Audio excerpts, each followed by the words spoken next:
আসসালামু আলাইকুম। সবাই কেমন আছেন? আশা করছি সবাই ভালো আছেন। আজ বের হয়েছিলাম একটু ঘোরার উদ্দেশ্যে। আমার মেজো ভাইয়ের ওয়াইফ, মেয়ে, আমি, আমার 2 ছেলে আমরা বের হয়েছিলাম ঘোরার উদ্দেশ্যে। চলে গেলাম। গাড়িতে ওঠার পরে মেজো ভাই বলছে, "কোথায় যাব, কোথায় যাব, কোন দিকে ঘুরতে যাব?" তখন ভাবলাম, কোথায় যাই? আচ্ছা, আগে গ্যাসটা ভরে নেওয়া যাক। গ্যাস ভরতে যাওয়ার পরে তারা 2 ভাই বোন মাছ দেখে এতই খুশি হয়ে গেল, কিভাবে মাছের ভিতরে কিভাবে হাত দেওয়া যায় তারা 2 ভাই বোন সেই চেষ্টায় রত। তারপর আমরা বের হয়ে গেলাম, কোথায় যাব, যাই আগে বেড়িবাঁধে দিয়ে ঘুরতে বের হই। এদিক দিয়ে ঘুরতে ঘুরতে দেখি কোন দিকে যাওয়া যায়, কে কোন দিকে যেতে চায়। বেড়িবাঁধটাকে দেখতে অনেক ভালো লাগছিল, অনেক পরিষ্কার ছিল, আকাশটাও অনেক সুন্দর ছিল। রোদ ছিল একটু, কিন্তু ভালোই লাগছিল, খারাপ লাগছিল না। তারপরে আমরা চলে গেলাম দিয়াবাড়িতে গিয়ে পরে আমরা একটা নার্সারিতে ঢুকলাম। আমার মেজো ভাই ওখান থেকে কিছু গাছ কিনে নিয়ে আসলো, বাসার সামনে রোপণ করবে সেই জন্যে।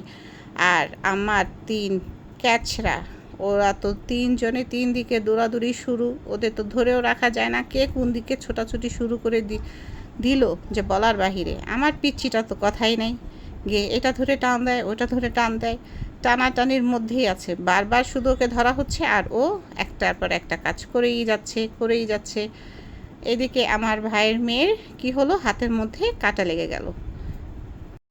তারপর তারা বের হয়ে একটু গাড়ির মধ্যে বিশ্রাম নিচ্ছিল। আমি ভাবলাম একটু ভিডিও করে নিই, তাই তাদের একটু ভিডিও করে নিলাম। আমার পিচ্চিটা আবার একটু এসে গাড়ির সামনে এসে একটু পোজ দিয়ে দাঁড়ালো, যে মা ভিডিও করছে, সে একটু পোজ নিয়ে দাঁড়ালো। তখন আমি আমার 3 পিচ্চিকে একসাথে ভিডিও করে নিলাম।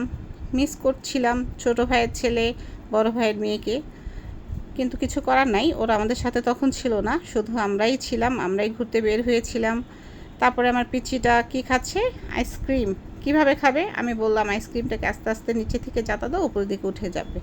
তখন সে আইসক্রিম খেলো। তারপরে ছোট ভাইয়ের ক্যাফে নবাবিতে আমরা চলে গেলাম। ছোট ভাইয়ের গিয়ে ক্যাফে নবাবিতে গিয়ে আমরা অনেক কিছুই খেয়েছি, সব কিছুর ছবি তোলা হয়নি, কিন্তু কিছু কিছু ছবি তোলা হয়েছে। তারপরে আবার বাড়ির উদ্দেশ্যে রওনা দিলাম। রাস্তায় ব্যস্ত রাস্তা, জ্যামের মধ্যে বসেছিলাম কিছুক্ষণ, তারপরে চলে আসছি বাসায়।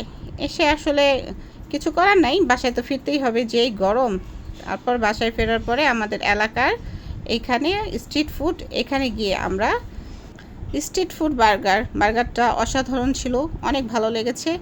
লাস্টে আমরা গাড়ি পার্কিংয়ে করে তারপরে কি করলাম, বাসার উদ্দেশ্যে রওনা দিলাম। আমরা শেষ পর্যন্ত বাসায় চলে আসলাম। আল্লাহ হাফেজ।